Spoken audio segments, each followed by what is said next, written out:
Welcome back to What the Hell Do I Know with JB. Today we're diving into a powerful and controversial docu-series that's blowing up all over YouTube and the interwebs, the religion business.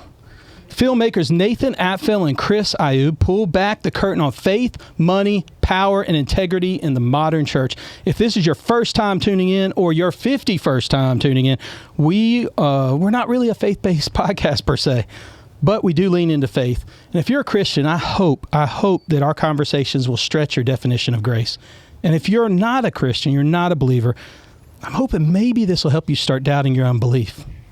Amen. If you know, today you may love or hate today's guest, but hang on because this episode is worth it. So let's give a warm jabroni applause to my new friends, Nathan Appfel and Chris Ayoub. Thanks, Bruce. Absolutely. Absolutely. What the hell do I know? I'm just JB, middle-aged dad with ADD. Candid combos, jokes so lame, jabronis pulling a poker face. Just a couple of dudes with ADD. What the hell do I know with JB? Cheer! Wow.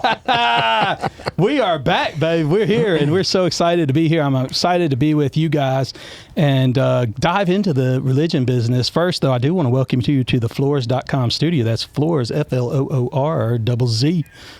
Floors are your one-stop shop for your next flooring or wall covering, remodel, or new build. They got all them floors. Give them a buzz. Tell them the jabroni sent you. They'll take care of you. We've introduced our guest, but I want to introduce my friend who really is a co-host that you're in now, Jason Shinholster. Thanks so much for coming out onto the show here, Jason. I'm glad to be here. Yeah, man. Glad to be here with these two. I know it. We had to substitute. A Juice and B Money, who are normally here, are all gone because they all had lives and they couldn't make it here today. So Jason, I called him. He's a great buddy of mine, former pastor, right? Yeah. We're both kind of former pastors, actually, now that I think about it. And so, I called Jason. I noticed that he follows you guys, the religion business, on Instagram. And so I was like, okay, he may know a little bit about them. And literally last minute, he snuck in here. He's like, yeah, I've seen some clips and I've watched some YouTubes. Just so you guys know, I've watched all 7 episodes of this docu-series. So I am ready to dive into it. I'm excited about diving into it. And let's get into it, man. I'm so excited. What platform is that on? Yeah, what platform is yours? It's on your website, right? TheReligionBusiness.com. TheReligionBusiness.com, and then in early September, around after Labor Day weekend, we'll be on Amazon. Okay. Absolutely. Well, maybe I give you just a chance to kind of introduce you. We introduced ourselves. The audience, they may know I'm JB, and like I said, I've introduced Jason. But maybe you guys can introduce yourselves. Yeah, I did you sing that track, by the way? That intro track? Yes. No, that was like Fiverr special, man. I've used Fiverr a bit. Yeah, that's awesome. I think I told him, my inspirations a lot of times are, I had like Don Imus back in the day. Even Howard Stern, I always like what he was doing. And, if you throw in Andy Cohen with Watch What Happens Live on Bravo. And so I kind of gave him a smash up inside. I need an intro song and some ideas, and that's what came out, baby. I love watching people's responses when they're hearing that. You guys were grooving. Yeah. No, it's a good beat. Hey, thank you, man. Thank you. So maybe you guys can tell us a little bit about, actually, you know what? I'll go and just dive into my first question, which will kind of give you a chance to introduce yourselves. But the docu-series, which people should watch it, thereligionbusiness.com. I know you're probably getting a lot of hate all around the different place, but there's also probably some people coming alongside you saying, hey, I understand what you're saying, and I understand the need for transparency and accountability. I think it's important in my life. I think it's important in everybody's life, and why shouldn't it be important in the church's life? So I get that. But when I watched the docuseries, I thought it was pretty interesting because it opens up in this white room, interrogation style moment, and the question is asked, why do you hate the church? So maybe we start with that. Yeah, for sure. my response is, what is a church? Yeah. You know, and that's been the incubator for this whole series is what is church? Because I was raised in, you know, what you could define as a mega church in Los Angeles, moved to San Diego, went to a very large scale church there that grew, you know, like trying to think of what Christian band, one of the like top, no, it sounds like Coldplay kind of, but they, you know, these boys came out of my church. They were the sons of the pastor. Yeah. And so I was just born and raised into this Switchfoot? system, and I loved it. Switchfoot. There you go. No. When you were saying it, I'm trying to think. I think you're from the West Coast, so Yeah, they're Switchfoot, yeah. surfers. Switchfoot's like from the skateboard culture, like or surfing culture. Yeah. Yeah, the Foreman brothers. So it's like, I was probably a decade younger than them, so I looked up to them and idolized them. And, Sure. My youth pastor was the drummer or the bass player in Dogwood. I don't know if you know that Christian punk band from back in the day. But Dogwood was one of my favorite bands. And so I just came out of this kind of, like you said, action sports meets mega church scene. And some of my most formative memories were shaped there. I went to church 4 days a week. My parents sang in choir. I sang in choir. I went to every summer camp you could imagine. And then I started traveling the world for commercials and work. And I would go to developing nations, and I'd go to church there and go to seminaries there. And I would come back to the States, and I just felt God more overseas in these impoverished churches. And I saw miracles, and I just saw God alive. And then I'd walk in, and I'd just feel the stage production almost, and it would hit me. And I'm in production, so I understand how the lights work and the fog machines work and the cameras and the switchers and the earpieces. Right. And I'm like, this is all just a performance. Yeah. And then if you understand music, you understand rhythm and pacing, and you're like, man, this is all just an emotional ruse to get me fired up, you know. And when my hands are in the air and I'm singing and I'm crying, Yeah. 3, 2, 1, out walks the giving pastor. Right. He's going to give a sermon on giving, Right. you know. And I could literally time it down to the beat. And at Right. that point, I just started asking, what is church? And for the first time ever, I actually picked up the Bible and read it. Yep. And I said, wow, this church and this Bible is way different than what I'm used to going to. And to your point about a lot of haters, the haters kind of just roll off our back. I love it. Because we have so much support. And even today, I had a gentleman message us through Instagram, and Chris and I are very active on our social channels. And he said, hey, I really want to talk to you. And 2 hours later, this genius theologian who speaks Greek and Hebrew, you know, has uplifted us and encouraged us and given us tidbits of wisdom that I hadn't even seen. And he's like, we'll be praying for you. And anyway, my community can be supporting you guys. And so 90% of our interactions with people who know the show or know our Instagram or our YouTube or know us is all positive and encouraging. And it's not just like cheerleading positive. It's, hey, I want to help encourage you, or we want to help encourage you in your walk or in your faith. And I'm like, dang, there's church happening right here, right now. That is really awesome to hear. That's really awesome to hear. And I'll tell you right now, the only people that have pushed back so far are people making money off the system. I was going to say, like, I saw your Instagram page the other day, and you posted something about Furtick and the Elevation Group. And it seemed like there was some guy, and this is what I love about watching what you're doing, because you're really, I think, leaning into the fruits of the Spirit when you respond to folks, right? Love, joy, peace, patience, kindness, goodness, and gentleness and self-control, right? Because somebody, you know, commented that you don't know the Furticks and this, that, and the other, and it must have been a son of another guy that was a pastor that was closely associated with him. I don't remember his name. You probably do. And Nathan, I think you responded back saying, hey, we'd love to have a conversation with Stephen Furtick and your dad. And if your dad won't have a conversation, we'll have a conversation with you. You know? Yeah, I remember the conversation. Yeah, his dad's a large-scale pastor out of the Dallas area. Sure. You know, private jets, the works. Yeah. And so that's all we want to do is we're like, let's have conversations in healthy discourse, man. If you disagree with our argument, which I think our argument has legs, let's talk. And the problem is the original poster art of the show was a house of cards.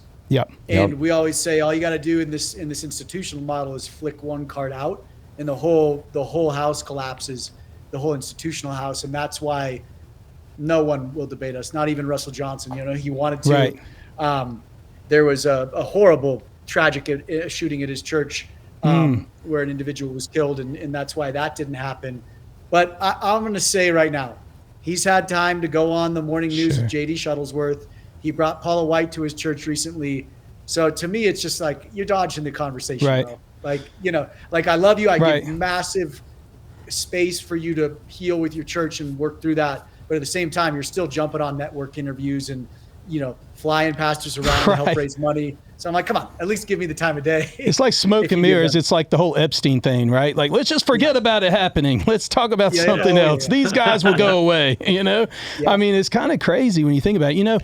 I did a church in Little Five Points in downtown Atlanta. I don't know if you know anything about Little Five Points in downtown Atlanta, but it's like the Greenwich Village of New York, in downtown Atlanta. And everybody. It's diverse. It's very diverse, every walk of life. I was in a theater when I was helping plant this church. I was in business. So I ran a sanitation company. We were the largest sanitation company in the Southeast at the time, and the largest residential hall in the state of Georgia. Sold it, enjoyed it. I tell people Jesus broke my golf game, decided to kind of work inside churches, try to help plant churches because that seemed the right thing to do. We were planting in Little Five Points in downtown Atlanta in this very eclectic community. And these folks they have every walk of life in there, and they look every different way. And the theater I walked into is run by the LGBTQ plus community that I think the church is somewhat way really abandoned.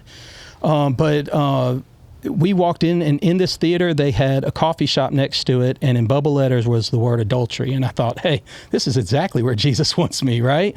And these guys then come in and said, they walk me around the theater and tell me they don't want to offend me. They have plays that are weird. They might have wieners and boobs was a play they did in the theater one time. And so underneath it say Refuge City Church meets here, and of course I was a reverse tither. I just did it, and wanted just really to tell people about the grace of Jesus. When people feel the furthest away from him, I want them to know him. And I saw so many things work in this church as it was, but the very end of my conversation with this manager of the theater, he said, man, I've got one more issue though that we need to talk about. I said, what? And he goes, well, I just hate churches. and he talked about the cadence of the worship and how things are made. And I said, you know what, guess what? I do too. So I said, I think we're trying not to do a soapbox. We're trying not to do those things, but I know it can be hard. The church, though, you guys, throughout this series, we meet people like Daniel Brenner and Trinity Group. Those guys, they acknowledge that both good and bad happen there, right? That there are husbands that become better husbands, marriages, they're restored. There's fathers that become better fathers, mothers become better mothers, things of this nature that happen. But and lives changed, hope restored, but also serious lapses in transparency. I mean, how do you guys balance telling both sides of that tension without vilifying, the entire church? Or do you? Well, that's why we went at the tax code, right? It's everybody. Daniel Bramer says it best. He goes, nobody believes in something they think is stupid. Yeah. And he says that in the show. And so, if you believe your megachurch model and you're the pastor and you demand 10% and then give above and beyond for this build and yada yada yada, you don't think that idea is stupid. And we always say a broken clock is right twice a day. That's right. What a lot of people say, and I used to say it, and I've totally gutted it from my vocabulary, but most pastors will say this is, Nathan, we are doing our best. Yeah. And I'm like, nowhere in the Bible does it say do your best. It says pick up your cross and follow me, sin no more. And so there's an expectation set as Christ followers that we need to live up to. And when you look at the evidence, the institution lives up to none of it. Sure, a broken clock is right twice a day, but at the end of the day, as we become, as Chris and I, and I'll say this bluntly, become more staunch in our position and what I think is biblically grounded, we will not let things slide anymore. And we tried to be more nuanced in the show, but the institution is selling a false gospel that looks nothing like Christ. Amen. It's creating institutions built towards men, named after men, and it absorbs all the talent from Christians, all the time from Christians, and all the financial resources. So this is an anti-gospel institution that we have created, cloaked as the church. And even today, I talked with this brilliant man, and he used to be a pastor, so studied. And everybody always calls him pastor. He goes, I'm not a pastor. I run a business, but I know the Bible more than any. And he just exudes love. He exudes the fruits of the Spirit. Sure. And so halfway through the conversation, he asked me what I felt these institutions were. And I said, I'm like, they're just almost truths. And that's the dangerous part, is when you have almost truths, they're much harder to tell apart from a truth, as opposed to a blatant lie compared to the truth.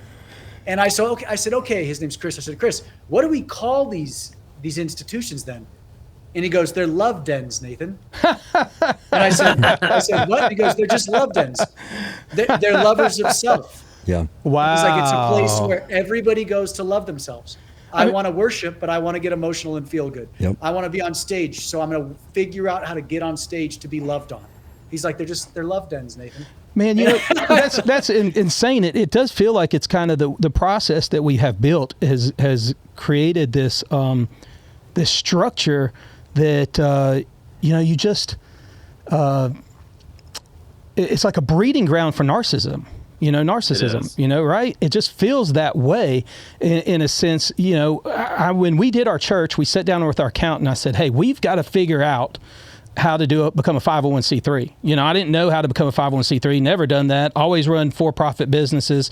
I found myself, all of a sudden, I called myself a default pastor, by the way. I was like, I don't even know what the heck I'm doing here. I just want to love on people, tell them that Jesus loves them, and then walk through the Gospels and then help people. Really, how can we help the homeless? How can we help those marginalized and figure that out, right? And we worked with a lot in the addiction world too. That was a big part of what we did. And so at any rate, I sat down with my accountant, and so we're filling out paperwork, we're going through all this stuff, and then we get to the end and he's like, no, all you do is just kind of say, I'm a church. You're a church. Yep. I mean, there's nothing else you have to do, and then you're tax-free forever. Well, and the crazier part is to bring a little clarity to that. A secular nonprofit, if you're a homeless program or working with the unhoused, or if you're a program working in the mental health space, you have to go through a rigorous protocol with the IRS to receive tax exemption. Right. They want to know who you're helping, what your mission is. But to your point, if you want to be a church, I'm a church, and just because you say you're starting a church, you're officially tax exempt in the IRS eyes and in the state's eyes. All you got to do is file corporation documents with your state, and boom, you can start collecting money. And the IRS doesn't even know you exist because you've never filled out any federal forms. Wow. So that's exactly right. So we have a transition house that's set up as a nonprofit. And when we were going through that process of filling out the paperwork, a gentleman sitting to my right, whose name I won't mention, he said, just get it categorized as a church. He's like, and then you don't have to do any of this stuff. So, you're 100% right. Well, and then he went on to elaborate how free the church is and why things are categorized as churches. And I was offended, but I was appalled at the same time. I was like, so that's what's going on? Because obviously you guys have studied the tax codes and all that stuff. But I didn't know any of that on the front end of going into this it says nonprofit on it. Well, church obviously means something totally different when you're from a tax standpoint. Yeah, and I say, like, that is right there. You hit the nail on the head, and this is how the system has become so dark. They don't turn any Form 990 into the IRS, and so it's a very dark system. And when you're talking about the church, I mean, how does a tree bear fruit with no light? Mm-hmm. Yeah. Think about that. No, I agree. It's Chris, a dark system. Chris, I went into church one time and they had like their financials on a website or something like that, but it wasn't a financials. It was like a pie chart. Yeah. And I thought, we love the pie charts. What is this? Like 30% is outreach. Like for what? Like how? What are you doing? It was just weird. And I don't think, by the way, I don't know that outreach was that, but it's like sometimes these things can get crazy. I have a buddy of mine that does,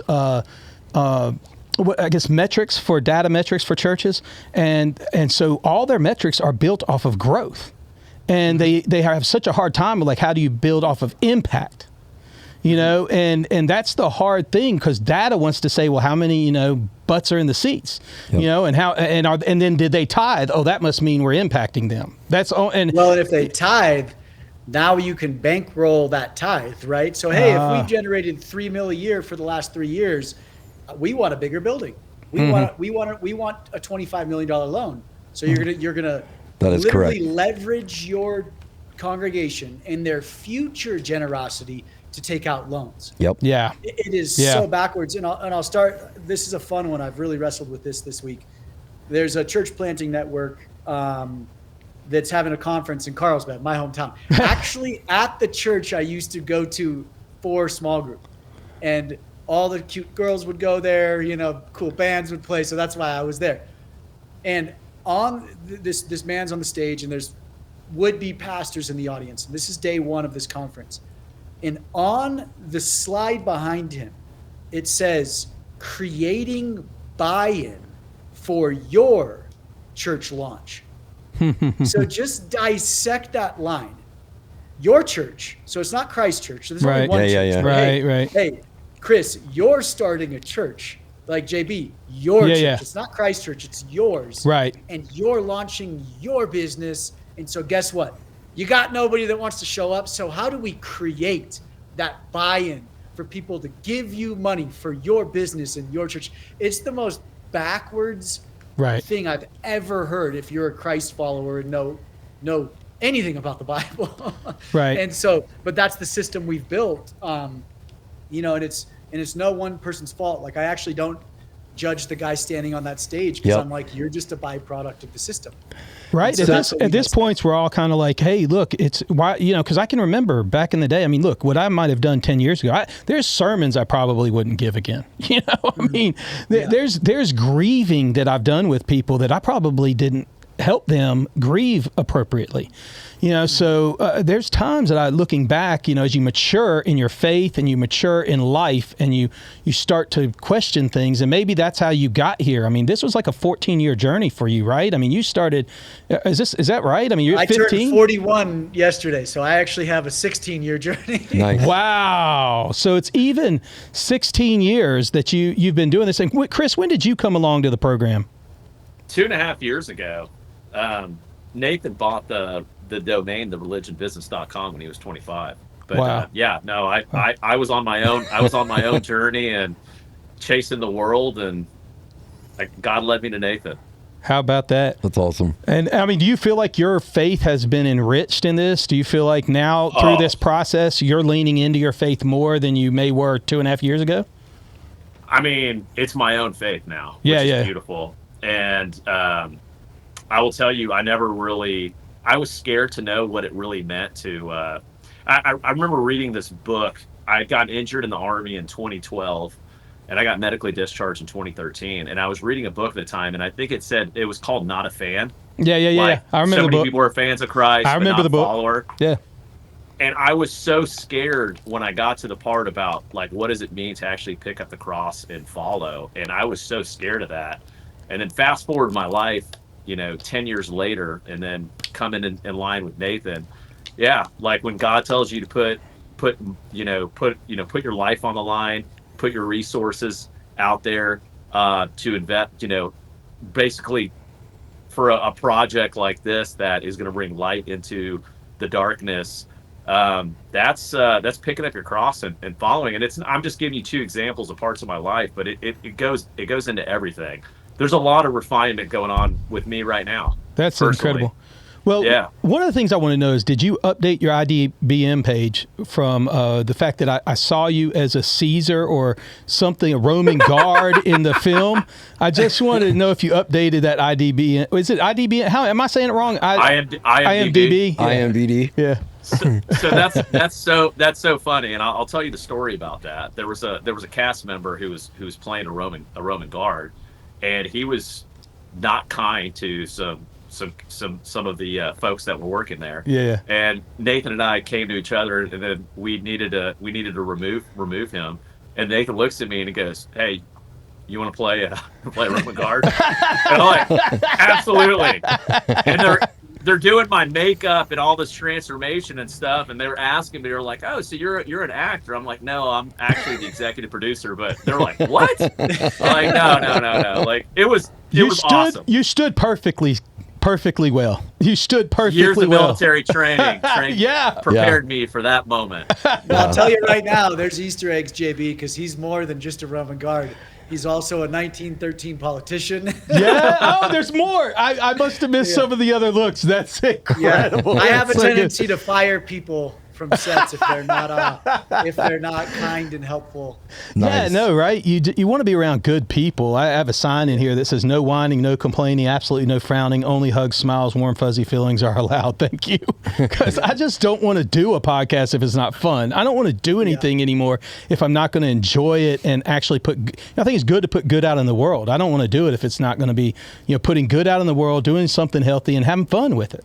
It's just I've done a lot of things in my life that there's regrets along the way, and I try to make less of those, right, as I get older. But, one thread that stuck out was with the practical side, I guess, or with the practical side was kind of like, so I know this is a big topic, Ed Young's housing allowance, and or the 80,000-year orphanage budget for 300 girls. And I mean, for everyday givers, it raises the question, am I wasting my money? I mean, how should small donors think about accountability and impact? I mean, how should they think about, like, what do I do with my funds and how do I spend them? I love that you use the word accountability, and it goes one step. But there's one step before that. You can't have accountability if there's no transparency. Yeah. So you, again, like, how does a tree bear fruit with no light? Right. So you donate to organizations that have transparency, that they actually tell you where their money's going. And that's why Nathan and I built Broken Shepherds, because in Nathan's journey, we're talking about since he was 25, this journey, he discovered 10 loopholes within the IRS system, and then the way everything is structured in that industry to where hundreds of billions of dollars just evaporate to fraud, waste, abuse, and inurement. And so we wanted to build a platform where donors, called Broken Shepherds, where donors could meet up with nonprofits, both secular and religious, based on their interests, based on their geography, and be able to see their financials. And the more data they provide, the higher they get in a light rating, a transparency rating. And then they get to make an educated decision. We're not here to say, if a pastor makes $1 million, let's say this guy gets a $200,000 a year housing allowance. If he puts that out there, he gets the same lift in points that a pastor who doesn't get any housing allowance, but answers it gets. So it's important. So it's just it's a transparency thing. Yeah. Yes. Let the body hold the organization accountable. Yo. True North Pest Control. They are all over Central Florida, Georgia, and they just moved here to the Emerald Coast. I just switched my service over to them. You've got to check them out. Tell them JB sent you. They'll take care of you. We are a bug-free podcast because of them. True North Pest Control.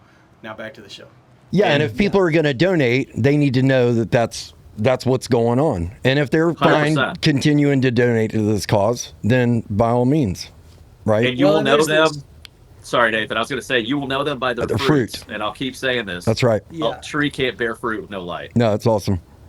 Yeah, and one thing that we would love to have your audience know is we are not set, like our conclusions are not set in stone, right? It's we are constantly learning. Like I was on calls for 3 hours today in total, talking with theologians and biblical scholars, just because I'm so interested in refining my belief and learning. And even learning from people that, hey, I disagree with you, actually. This is like when I read the scriptures, this is what what I pull from it. And Chris is on that same journey. We are living and breathing scripture in Christ and in Christianity. And so even the last couple of days, I've had this, what I'll call a revelation, because I could never articulate. There's an argument that a lot of Christians, and especially pastors, put forward, is they go, hey, your resources are not yours. They're God's. Yeah. So when you give them away, you need to just give them away. And whatever those people do with it, that's on them. I call total bull. Amen. Yeah. And I could never articulate it until this last week. And here's why. So if a pastor, and I'm going to take Robert Morris, for example, because he was the king of this, he'd say, God only asks for 10%, and he sacrificed his son for you. So how dare you question 10%? Yeah. And so what they're doing is they're separating you, the giver, from your resources, saying it's not yours, just give it, who cares? So as soon as they separate you from your resources, you're going to give it without care about where it's actually going. But here's the kicker. Christ said something totally different. Christ said, pick up your cross and follow me. So I think Christ had an expectation that all your resources, all your time, everything you are is coming right behind you to advance his kingdom and his what he presented. So here's the deal. Now my entire resource is no longer separated from me, but it's intimately tied to me. And where I give it, I expect it to have massive impact in the kingdom. And so, and for the first time ever this week, actually, I was like, whoa, I can articulate that. And so that's what's so cool is it's like we're on this massive growth curve, and the whole model has to be like, and I'll confidently say it, burned down to the ground. Yeah. And out of that death, beautiful resurrection will come. And that's what Chris and I are so humbled to be a part of, is we believe we are being used to be the tip of the spear at the moment for this death that needs to happen. When you say that the whole thing needs to be burnt down, I mean, there's more churches than probably like all the McDonald's and Taco Bells and everything. I mean, there's one on, 7-Elevens and everything combined. There's probably more churches around. So, I mean, obviously the churches aren't going to shut down. Are you saying just the concept of this not accountability and transparency, this idea that we need to be more faithful in presenting? So I grew up in the Southern Baptist Convention is where I grew up in, which, there was there were some moments that walked some legalism, things like that. I said the salvation prayer up until I was like 34 every day, So, I mean, it was like one of those things that went on. But I even remember as a teen getting like financial forms, that would come in and it would almost have a P&L. Now, I don't know how transparent they were and how great it was, but it seems denominationally they had more transparency than some of this non-denominationalism that we see happening. Is that what you guys are seeing in your studies too? Yeah, that's clearly the data. Yep. So the government wanted to stay out of religion, and so you had denominational structure, and there was hierarchy and oversight within denominational structure. Correct. So you wouldn't get external accountability from the government, but you did have this external body that if, Pastor Nathan was taking advantage of his congregation, his flock, they could complain up that hierarchical chain, and there would be some form of accountability brought in. There's checks and balances there within denomination, right? Yeah. So you go back 30 years, every foyer that you walked into, or the majority of foyers, would literally have a podium with their financials, their full in-depth financials sitting on that podium. And anybody could look at that. Mm-hmm. Well, as denominationalism dies and non-denominationalism skyrockets, it's just through kind of precedent and human nature that, we don't need that podium out front. Let's put that in the back. Mm-hmm. Then 2 years later, they're like, why do we have our salaries in that document? People, it just confuses them. Let's take our salaries out of that public document. And that's how we end up 30 years later with a freaking pie chart representing $40 million in three colors. The most egregious ones, right? They don't even want you to know what they're doing, right? They don't even want you. I mean, when they've got jets and planes and trains and whatever else they've got going on, and housing allowances and houses down in Miami and all of these other things, they don't even want you to see it. I think, Nathan, I think it was you on your Instagram or your, maybe it's your personal account, maybe it's both, but you had something posted about I think it's I don't know why Paula White's coming. I can't think of her name, but it was like the corporate documents or whatever, the bylaws, and I guess it only came out through a lawsuit that showed that she has complete control to remove board members, place board members, and then veto on whatever they say. So there's zero accountability. Final say on everything. Yeah. I mean, it's not Jesus's church; it's her church. 100%. Well, and she even says it in the bylaws. It says you find Jesus Christ through the pastor president Paula White. That says it. Oh my verbatim. word! Ooh. Yeah. That feels dangerous. I mean, I know that salvation isn't technically tied up in my words. I know it is in my faith and belief in Jesus. That just does, and I know there's going to be some surprises, and so maybe on the other side of heaven, all this will get corrected appropriately. But I mean, that just feels dangerous. Yeah, but it feels dangerous. He's following that up. So the church that I pastored at, okay, it was an ARC church. All right. Oh, they have a guy with ARC that comes on the show too. Yeah. I can't wait to, like I said, I can't wait to see it. I'm kind of flying blind. I gave him a 2-hour notice. I kind of flying blind into this, but this is me. Like, I love this topic because I spent a lot of time having these conversations. Going back to, I was talking to my wife about, everything that we have belongs to the Lord, but he's also entrusted us to steward the things and the blessings that he's given us. So if you're not following the breadcrumbs, per se, of where this stuff is going, then it kind of falls back on, I feel like, liability on you. What I witnessed was inside that church system was the pastor, like you just said, final say. The church is in his name, the building's in his name, the lease is in his name, everything's in his name. So on a retreat, I asked him, hey, you're kind of playing with fire here, like as far as this goes. And he went on to tell me a story about a friend of his that started a church, and the board voted him out.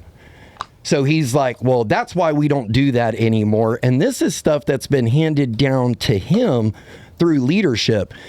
Jason and I talk about it before, like, the church is broken, but I can't even be mad at these guys right now because this is just stuff that's been handed off. That's what's told them. It's just been handed, right? It's just been handed off to them. So essentially, what I was serving with was kind of a puppet of a system of protect yourself at all costs because everybody could turn on you and you won't have a church at the end of it. But if you're loving on people and you're trying to just share the gospel, and you're doing that in an open and honest, accountable, transparent way, look, I get people are going to have opinions, but, that's just God's, if you're not going to be the pastor, you're not going to be the pastor. You're not called to, like, take donations and own a church. You could run through this question list. Ready? Like, where in the Bible does it say to take 501c3 status to start a quote-unquote church? Right. Where in the Bible does it say to start a church? Yeah. It does not. No. Yeah. Where in the Bible does it say to take a salary if you teach people about the Bible? That's right. It does not. And so everything, and this is, Chris and I did this really cool experiment for the last handful of months, and we only read Christ's words over and over and over. And red over. letters. Yep. Red letters, because it's like, I want to know what this dude said, lived, and breathed. You ever read anything with Tony Campolo? Red Letter. I love Tony Campolo with the Red Letter Christians. Name, He passed away, but you should Google Tony Campolo. He's got some great videos out there. And Shane Claiborne, I don't know if you've seen those guys. Him and Tony were real tight, and they wrote, I think, Red Letter Christians together. Okay. But so it's like, Shane's got an interesting perspective. Like I agree with some of his angle, and so, like I disagree with some. Sure. And that's good, healthy discourse. But at the end of the day, like what we've created, and Christ says it in multiple gospels. He goes, "You've taken traditions of men, and you call it doctrine." Yep. Yeah. And that's what we do. We've built traditions of man over 2,000 years, and we've misappropriated biblical terms, and taken them and morphed them and shifted them to fit into the boxes we build. Yep. And now we're living in a cultural realm, but we call it doctrine. And ironically, I'm very interested in ARC, and this is another one of their posts recently, and it's so ironic. They said the next generation isn't looking to be an echo of the culture. They're looking for an alternative to it. And I'm like, you guys are nothing but an echo of the culture. Yeah. You echo legal paradigms. You echo music. Like, so they know, they're saying, man, we shouldn't be an echo, as they're literally now not only the echo, but now they're accepting the awards at the music festivals, and they have become the caricature of culture. Right. Wow. That's and I'm seeing young people. I was talking to somebody the other day, and it was a young girl I was meeting with. She was interning with a group. I was looking at doing some videography stuff for them.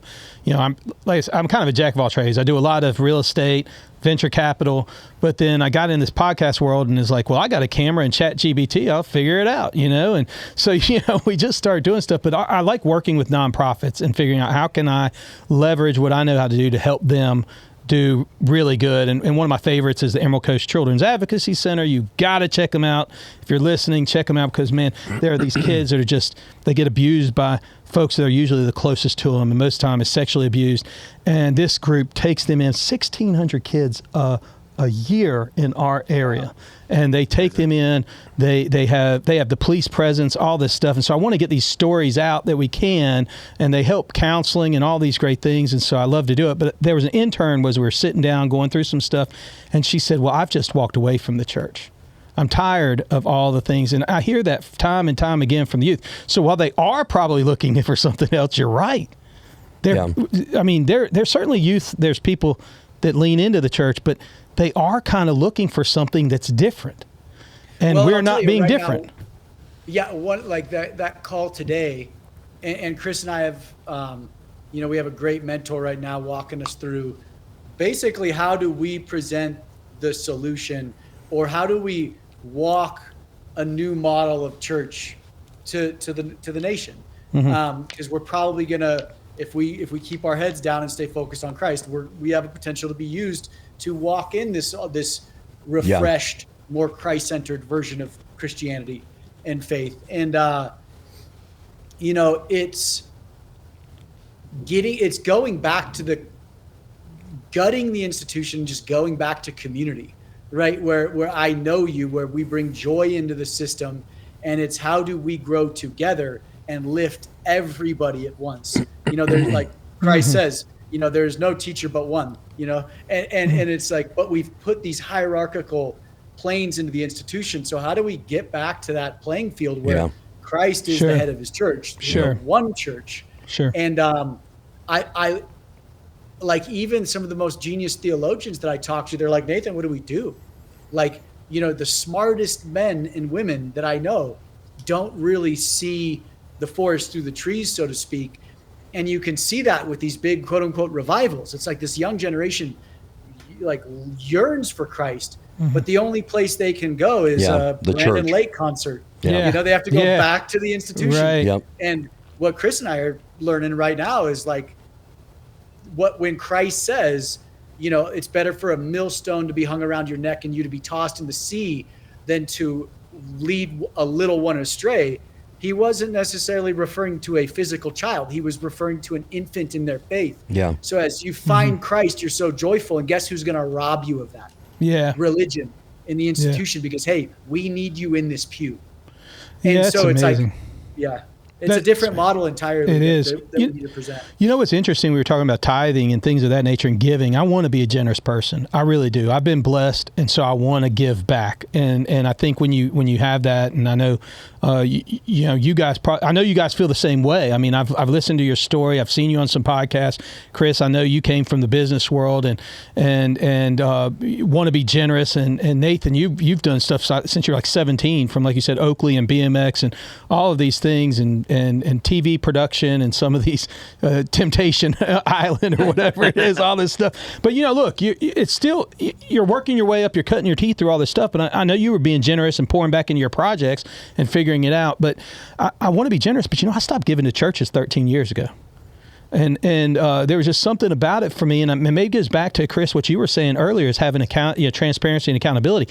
One of my favorite charities is Charity Water, for global charities, because I know whatever I give them goes to that well to plant clean water there in that place. So I don't know if you know those guys over there, but and maybe if you do, you may be telling me that I've missed the boat. Y'all are the experts, it seems like. So, but yeah.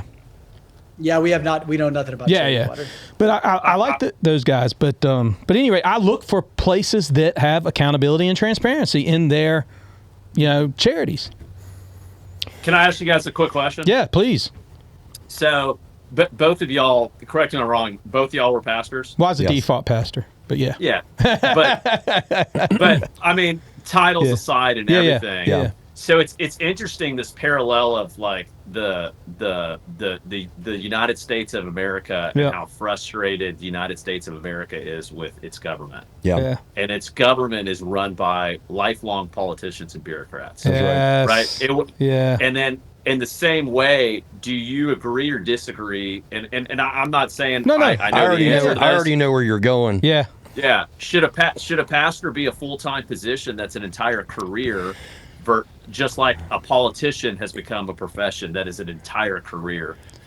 Yeah, it's funny because when I had a lead pastor, and he was asking me, well, first off, I don't think man calls us, God calls us, right? It's just this ordination is of man's way of recognizing the calling that God's put on your life.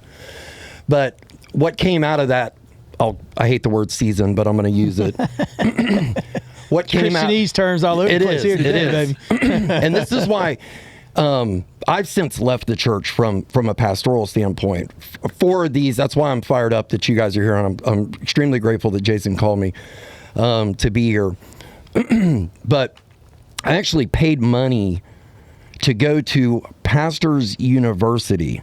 Okay, that was put on by the pastor of the ARC pastors. I mean, I don't want to get in like name dropping and all that stuff, but sat in a week-long, well, no, it wasn't even a week, excuse me. It was 4 weeks, a week out of every month, 4 months of travel to, back, and from this place. And one of the things that got said in there, because I remember what your question was the pastor, the comment was made from the stage, you wouldn't go to somebody over here to get your brain surgery done, okay?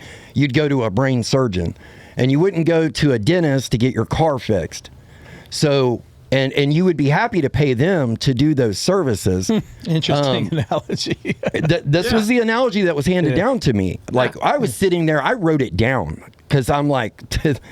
I've got a lot of problems. They're also a business plan. Well, and that's exactly and that's exactly what he fired back at me is, and he was harping along pastors getting paid. You know, that was the narrative that was running in the room at that time when that analogy was given. So he's like, why wouldn't you want to get the gospel why wouldn't you want to pay your pastor to stand up here? He's devoted his life to studying this stuff and yada, yada, yada. So, no. Like, I don't think that... That's a long way to say no. It was a long way to say no. Yeah, but I'm like, as we're talking, I'm thinking about all these things that I've been involved with, you know, over the past years, and just how smoke and mirrors a lot of it was. You were a volunteer pastor as well, weren't you? On top of that, and that was with the intention is the lead pastor comes and says, hey, you know, there's a fee here. And it wasn't a couple $100. We're talking about a few $1,000s. You know, and then the pressure to, hey, if you're going to serve here, then this is the course that we want you to go and take. And the further you get down the rabbit hole, the more and more you see, right? So, by the way, you said something great there. You said, and you know, if you want to do this, we want you to go take this course. Right. Yeah. They didn't say, hey, we want you to do 3 passes through the Bible. That's right. No. Well, go understand theology. Yeah. And learn from other men. Yeah. We want to tell you what to say. Yeah. You know. Yeah. And so again, it's just traditions. By the way, there's great YouTube courses out there too to fix your podcast and to do all sorts of things too, and you can pay those folks as well too to create better businesses. So they've taken a lot of the same models out of the secular world and pulled it into it. I mean, Chris, for me to answer your question is so hard because, and it really shouldn't be. I think, you know, if you deconstruct it all, you're probably right. No, they shouldn't be paid.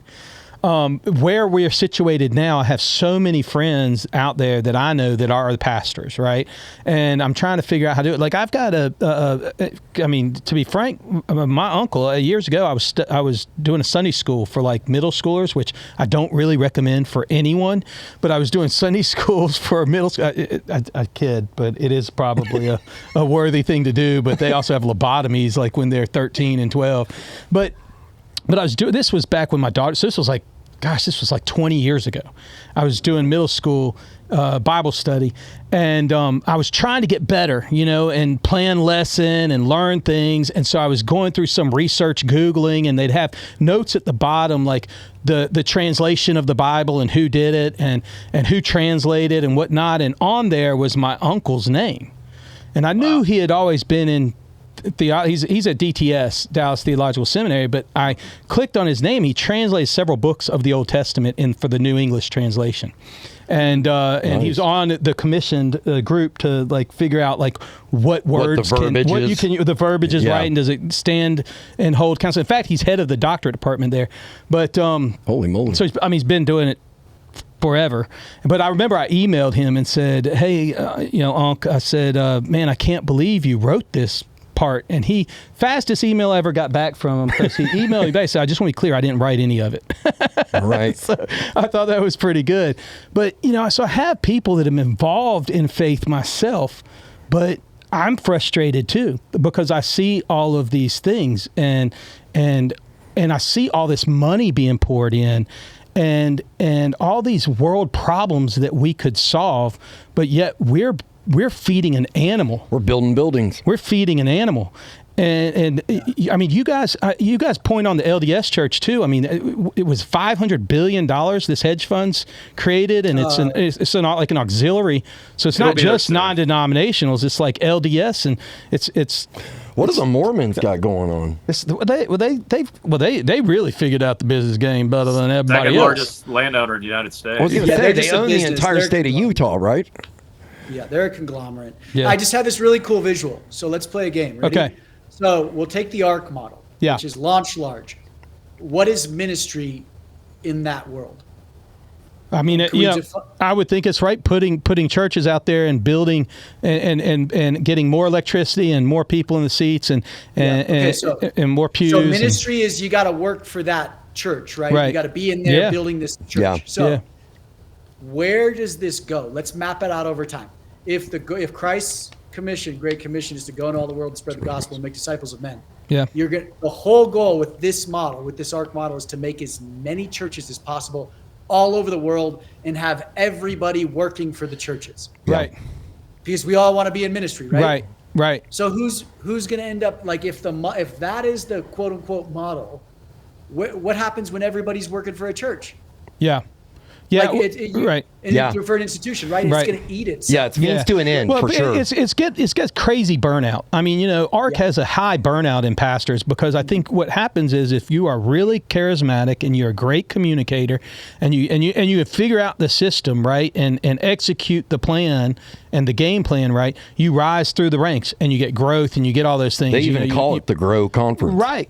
I mean, So if you do those things, you succeed. But if you decide that in fact, you guys point this out to a degree, because there's an old church, there was a guy that had like 10 people in it that stepped in to be a bivocational pastor, and he's talking like, hey, we're about to have to shut this down. This is a guy just trying to love on his congregation, figure out how can we take the little bit that we have to do the best we can with it, right?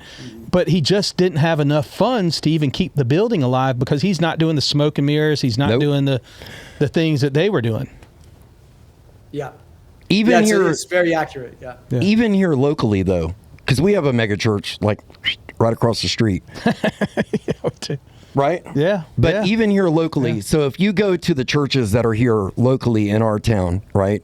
Well equipped. I'm not naming names, but we've got some big buildings. People in the highly populated. A lot of people we know. Yeah. But we landed at a church very similar that's got 30-something people in it. But here's what made it look so attractive. They feed 2,000 people every Saturday, and there's not a single post. There's no TikTok video. There's no Facebook live feed. There's none of that going on. They'll never grow. Right. We sing what a horrible business plan. Right. But from a worldly scale, that's when you drive past it, that's the last church you're going to pull up to and walk in on, because we still sit in pews and we still sing hymns out of the hymnal. There's no smoke. There's no mirrors. There's carpet.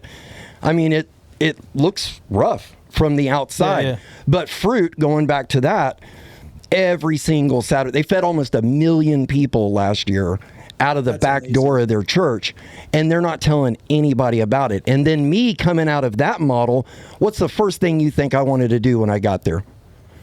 We need a stage. We need a stage. We need a video. Yeah. Everybody needs to know about this. And my wife looked over at me and she's like, "Really?" And I was like, "Sorry."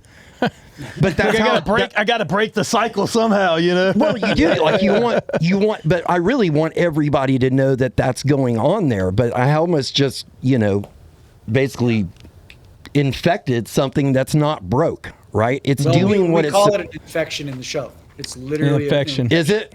Awesome. Yeah. I can't wait to see it. I have a good friend of mine, a really close friend of mine, and he runs a really large church. I mean, we would all call this a mega church. I mean, massive budget. And in Dallas. Near not Ed Young, but every church in Dallas is mega. It feels like. I mean, you go down the street and it's big Texas. there. It's Texas. Everything's big in Texas. Everything's big. So, but it seems like they're trying their best to leverage what they have. They have a wing of their church that is a free hospital for the poor and marginalized and needy, and no questions asked on the immigration paper or what you're doing. And doctors come in and they've got clinics and they supply it and they do all this stuff.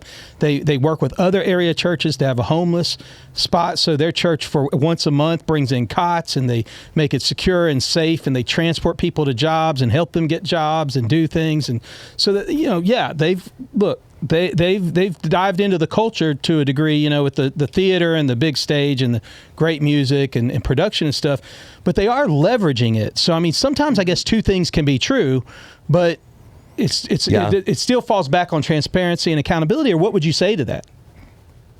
Are they transparent? I don't know. Right. I don't know. I mean, that would be the first, my first question. And there's another church in Chicago that has a very similar model. Mm-hmm.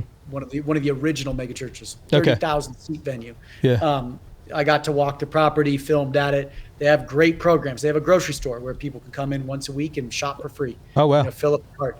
They have an auto body shop. They have amazing things. And I was so impressed. Yeah. And as I'm walking out, I'm like, man, so is you guys out of your offerings, because you guys are a tithe preaching church, out of that 10%, you fund the building and this. That's so cool. They go, no. And I'm like, what do you mean? No.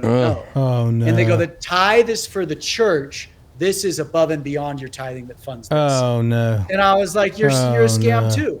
Because you market these great things. Yeah, through the church. Through the church, but you're not using church. You're asking people for even more money to fund the quote unquote Christ-centered the stuff that's outreach. making the difference. Yeah. Yeah. So I'm like, come on, guys. Like, I'd get it if you're like, yep, we are a tithe-paying church. I disagree with tithe, but hey, like out of that 10% that we're given, let's say it's $10 million a year, we put $1 million, we tithe as well. So that $1 million of that $10 million goes to these causes. I'd be like, okay, the model works. But instead, you're taking that $10 million for your building and what you want to do, and then you're like, okay, now we want to do some good stuff outside, so give us more money.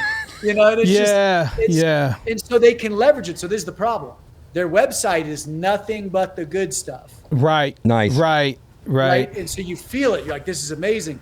But then they still play the dirty game, to Chris's point, where there's almost no transparency. Don't get me wrong, though. Guess what? You do see the financials on. The stuff that they're doing good on, right? The good stuff. You're like, man, above and beyond that grocery stuff. store cost us $500,000 a year. Yeah. Jeez, and the auto body shop, that cost us $200,000 a year. We need $700,000. Okay, that's awesome. Those are the expenses there. What are the expenses on the building? Well, don't ask that. What are the expenses on your salaries? Don't ask that. Right. And I know there's pastors out there. I know there's pastors even in some of these mega churches that'll watch this show, maybe friends of mine. And I know, God knows, you guys probably haven't had a pay increase in forever. So it's usually not the guys at the bottom. It's usually the guys at the top, right? It's usually some of these control the board. It's usually the pinnacle folks there. One of the things, and I'm sensing it a little bit, and I don't want to. I hope you don't take this the wrong way, because I'm not. But I sense, you guys being really frustrated. That it's probably more frustration when you talk about some of these things, because as you go further along, you're getting more and more conviction about how we really need this transparency, and I want things to point to Christ, not a person, right? I want things to, not a building, not a structure, not an infrastructure. But I noticed it, like episode 6, during, when you got handcuffed, your anger felt palpable. Your frustration maybe felt palpable, but not because I think you're sitting on a curb with handcuffs behind your back. It felt, and I don't think it was purely directed like the police that arrested you or the group that was there. Does that come from that deep sense of frustration and anger at this lack of accountability and transparency and your love for Jesus? Yeah, I would call it righteous anger. Yeah. Yeah. Because there's so much behind the scenes that couldn't, the show could be 40 hours or 50 hours. And so it's like the amount of calls we made and olive branches we gave. And then what you don't see is I actually prayed with all those security guards as I'm handcuffed. Yeah. Nice. I'm sitting there and I'm like, I'm going to pray with you guys. That's awesome. And I didn't put it in, we didn't put it in the edit, but it's like, by the end of it, the big dude who like yanked my arm and tore some tendons in my elbow, he's sitting there nodding. Yeah. And I just he's like, I get it. And so it's righteous anger. It's we're all a byproduct. I am a byproduct of this. Chris is a byproduct of this. Right. Do we not see what we've created? And we've created these machines that just eat everything up. Everything. In the name of Christ. Yeah. Yep. And that's what infuriates me is and Dan, I think it's Dan Bramer says it in the show, but he goes, they always say we're doing this because God told us to, or we're doing this for God. Well, who can argue with that? Nowhere in the Bible does it say God needs my help. Right. Like, we use God as the reason for our actions, and you know what? I need multiple bulletproof Range Rovers because I am so valuable to the kingdom. Like that type of rationale, and so I would call it righteous anger. Yeah, no, it makes sense. I felt it. Like if you watch the entire 7-part docu-series. Oh, I'm going to. It's you. There's a story that you're taking through. Right. It's not like they just start. I mean, it takes you through a whole story. By the time you get to episode 6, I'm kind of feeling a little frustrated and anger. I've got anger built up in me, because I'm like, wow, holy cow, this stuff is not right. One of the most striking takeaways that I saw too in here was that in many places, and this, you guys point this out, women have stepped into lead where men have chased fame and platform. Yeah. If you're a church leader listening today, what can you realistically begin the process? How can you realistically begin the process of becoming a better steward and change agent for integrity? Read your Bible. Yeah. Read your Bible and pray alone. Read your Bible alone and pray alone. Start there. Yeah. And everything else will start to fall into place. Amen. Well, and I would just say, and Christ called us to be servants. Yeah. Yep. It's. And these women serve. Yeah. So men need to start serving again. Yeah. That just hit me square in the face, because you do have guys chasing fame and a platform, and they're the ones that are out there, filling the gaps. And it's pretty interesting. How did you guys kind of come to your faith? I mean, how do you cling to it? Yeah. Good. Going through all this muck in the American church. Read their Bible. Yeah, I mean, I was raised Catholic. Okay. And I never, I was constantly looking for that feeling, and then not only was I raised Catholic, I mean, I went to Assemblies of God, I went Pentecostal, Baptist. Wow. Did you speak in tongues? Non-denominational, megachurch. Yeah, I mean, not really. Snakes? Were you snakes or no snakes? Snakes or no snakes? I've been raised in a Catholic church, and I was stationed in Germany at the time, and I was like, I wasn't feeling it at that church at the time, and I'm not knocking the church. I'm just saying I wasn't feeling it. I wasn't feeling community. I kind of felt like an alien in there, and then I go to this Pentecostal church, and then I've got a dude behind me.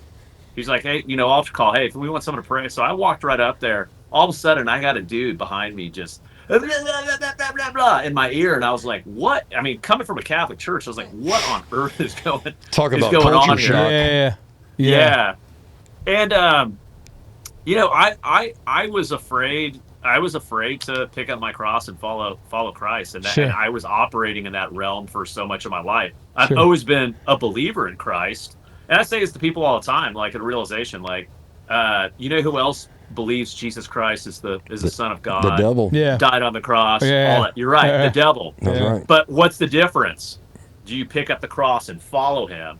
And I'd say this concept of picking up the cross and following him is something that's modern in my life. It's happened over the last couple of years, because I mean, I was chasing the world, trying to make as much money as I possibly could, and wanted to be the hero for everybody in my life. But but the process of refinement to get to where I'm at today has been a fun one. This takes a long time, for sure.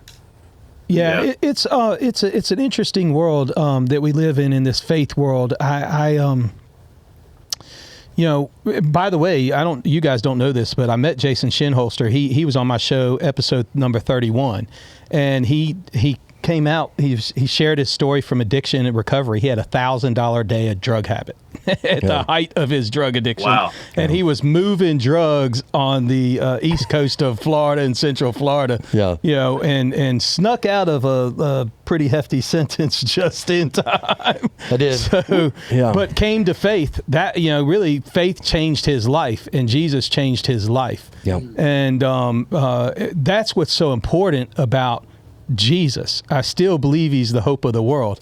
And it's frustrating that we have this Western culture. Nathan, I've heard you say this. It was in the video, maybe it's in a pod, but you talk about, is it Sister Rosemary, that talks about the unknown. Mm-hmm. And I think that was so beautiful, this unknown. That's where God is. Well, that's what she says. She says, I said, what's faith? Like, as a woman who's taken a vow of chastity and a vow of poverty, which she called a vow of generosity, I think, and she's rescuing, child soldiers out of Coney's army, she's just the most beautiful woman. And I'm like, how do you have faith? Oh, and here's a great part too. On their property, I walk her property with her or the convent's property, and we have great conversations. I'm like, where's your chapel? We're like, where's your building? And she goes, you don't want to see that, Nathan. And I'm like, why not? And she goes, it's full of boxes. It's a storage room. And I'm like, wait, what do you mean? And she goes, yeah, we have church every day all over this campus. Like, That's right. we don't need to go sit in pews. Like that room is just a waste of our time. I want these girls learning trades and educating their kids. And like, we have too much, we have too much to do, to just sit and create this weird, 2-hour gap where it's like, no, we pray, we worship all day long. Worship's not a song, right? It's every day. Act. It's a way of living. It's what pours out of you. Act is definitely the wrong word. So I apologize for that. It's what pours out of you. Yeah. That's why the rocks cry out. That's right. That's right. You look at the world and so this is that unknown, right? You have to step into the unknown, which is acting on your faith. And in that unknown, that's where you find God, because he's been there before and he's got everything mapped out. Yeah. But you have to start stepping out in it, and we call it breadcrumbs, right? Like, it's like you have to pick up that first breadcrumb, which is so scary. And then as you pick it up, there's another one, and you just kind of start identifying them more and more. And one of our good friends the other day, I was like, yeah, it seems like God's like laying out breadcrumbs more and more for Chris and I. And my buddy goes, Nathan, God hasn't, he's not laying them out right now. They've been there all along, you fool. You just didn't recognize them. Yeah. And it's like that's where it's God is the unknown. And as soon as you step out, he's going to catch you. And so when you look at the institutional church, there is no unknown there. Yeah. The model's been baked in. Yeah. They have literal business plans for you to adopt. Yep. There's financing arms to finance everything you need. Yep. Successful, quote unquote churches are filthy rich. So they have all the rainy day funds they need. Yep. And then they have a gullible congregation that will fund almost everything, as long as they package it properly. Yeah, because why do you question God? Just give it to them, and like we said earlier, just give it to them, and let it's up to them what they do. I'm just going to be charitable because I want to be generous and charitable, and that's what God tells me to do. We've created a safe place. So these churches are safe. They're comfortable, both physically and emotionally and spiritually, because they're not going to push my faith very hard, to be honest. They're not going to question me. And I can get a nice coffee and a donut, and I can hand my kids off to mostly unscripturally based individuals, and they're going to teach them unscripturally based theology. And guess what? That is a safe environment because I will not be challenged, and I can go on my way, and I'll give them my money to be stimulated and titillated for a little bit in that love den, and then I'll come back that next Sunday. But faith, real faith, is scary, and here's the best part. It is dangerous. Yeah. Being a Christian, like authentic Christianity and authentic Islam, authentic religion is dangerous to government. It's dangerous to culture because it cares for neither, right? And so that's one thing that Chris and I are really diving into now is true authentic Christianity is dangerous. Look what it did to Rome. Yeah. Right? Yeah. Within a couple hundred years, it had transformed the largest empire in the world. There's a cross on every building when you go to Rome.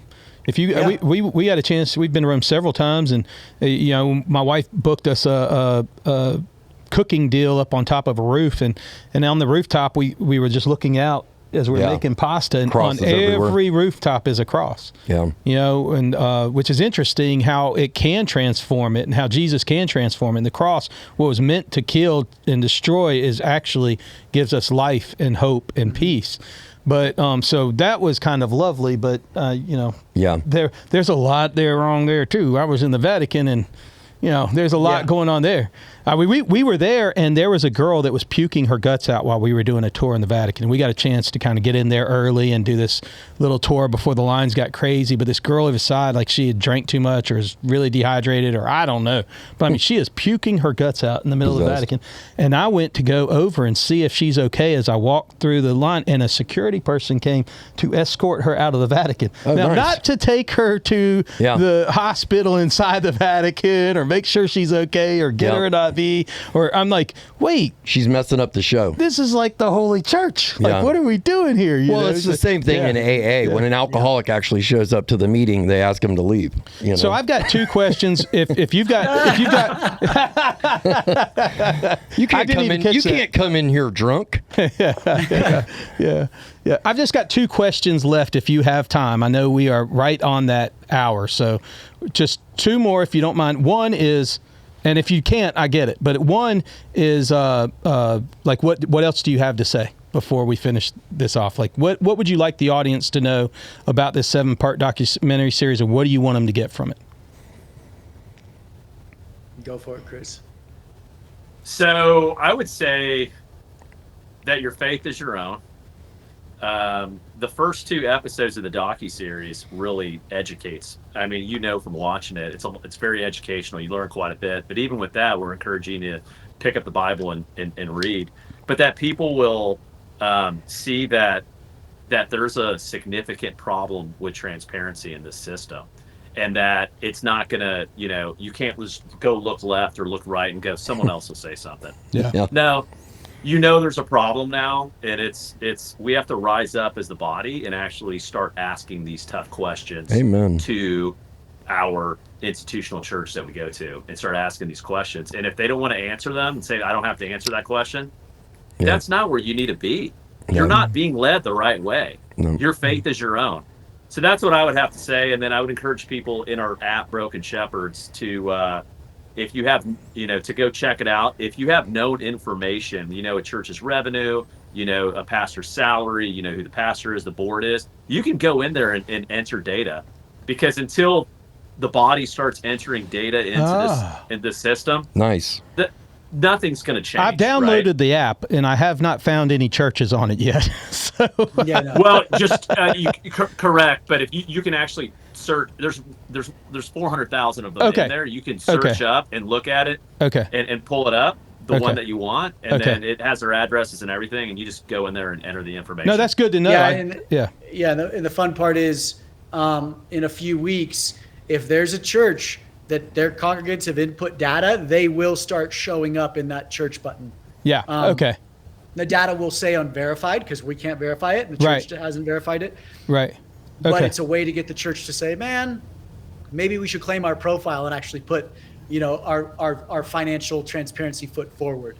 And so, give it 2 weeks. The app there's a lot going on in the background of the app.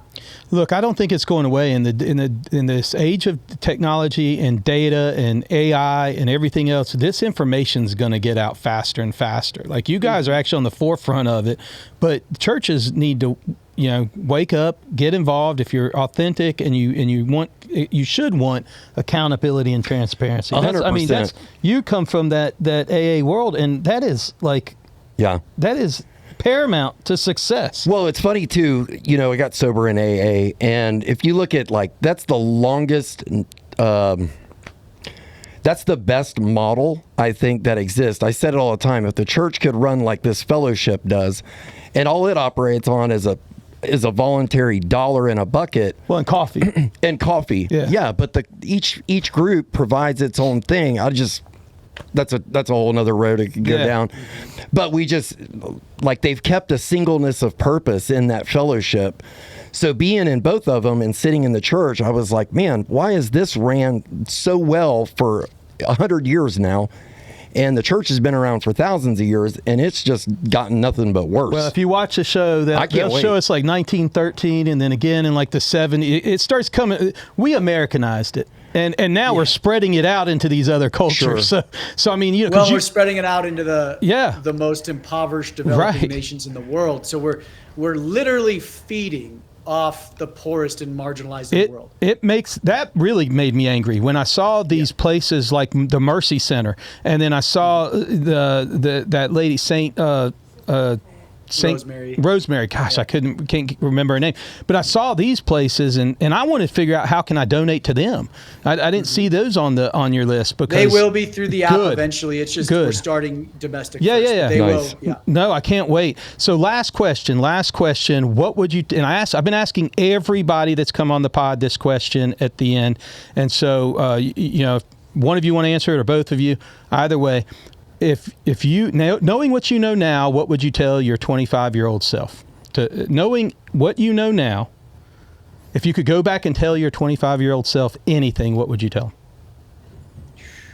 I think we should both answer. Mine's super easy. Read the Bible with no bias or rationale behind the reading. So don't start reading it you got to read it cover to cover. Amen. Don't start in Matthew and then no. Start in Genesis because it's the history of humanity. That's right. And just read it. And the first time I did that, probably 8 years ago, all of a sudden I realized it was a history book, and I love history. And so I just went through this huge historical lens that brought me all the way to Revelation. I'm like, wow, that's a crazy story, and I wish I would have done that when I was 24. What a love story. Yeah, that's great. That's great. Mine's no different. I mean, I would tell my 25-year-old self to pick up the Bible and read from cover to cover. But there were some very important lessons for me to learn in the last 2 decades that helped me get to where I am today. Yeah. No, it's important. I just think young people are at my heart. This next generation's at my heart. I've got kids 21, 19, and 17, and I love them to death. I started this podcast thinking nobody would listen to it. That's why I called it What the Hell Do I Know? As an entrepreneur and then, as former default pastor guy, I would constantly tell my kids things that I want them to do. In their teen years, it was kind of like, well, whatever, Dad, whatever. And I'd say, what the hell do I know? Do it, don't do it. What the hell do I know? And so I started this podcast thinking I can bring on people I know and friends maybe I know, and maybe this young people would listen to somebody else. I really did it for my 3.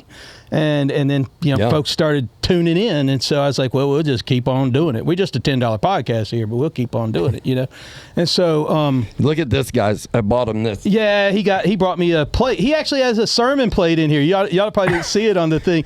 That's amazing. I bought him this Tide dish. Yeah. Well, we were joking around on it on his episode, so he got me a tithe dish. I was like, do it like the church does and just start taking up offerings.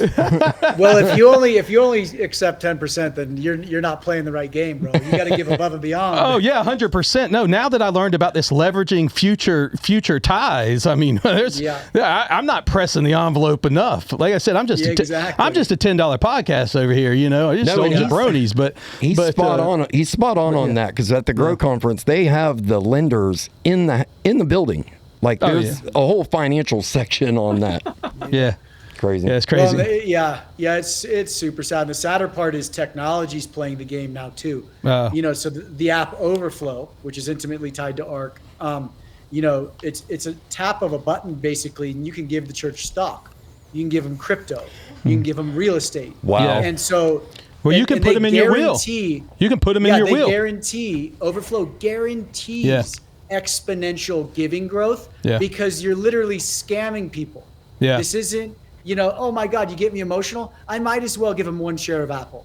Oh, wow. Had I been tithing, I probably would have given you $100. But what is an Apple share? Well, $100. So they go, we will exponentially. Well, it's going to split. It's going to split and increase and all. Yeah.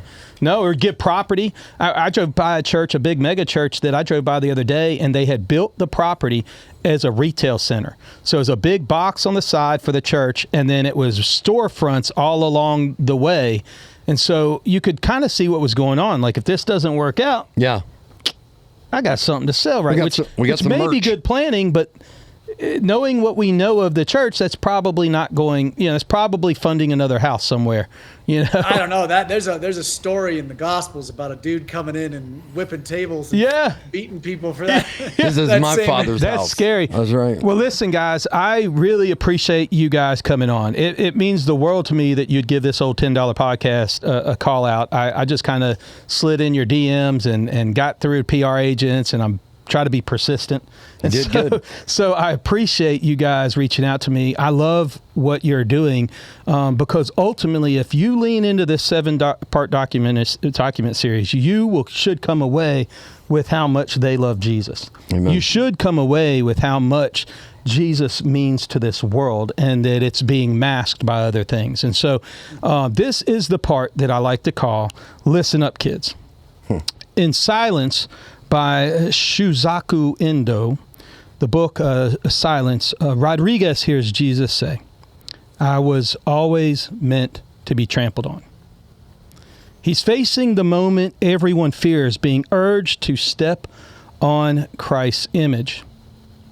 I say that to say this: the criticism and the doubts, they aren't about Jesus, because he can take the heat.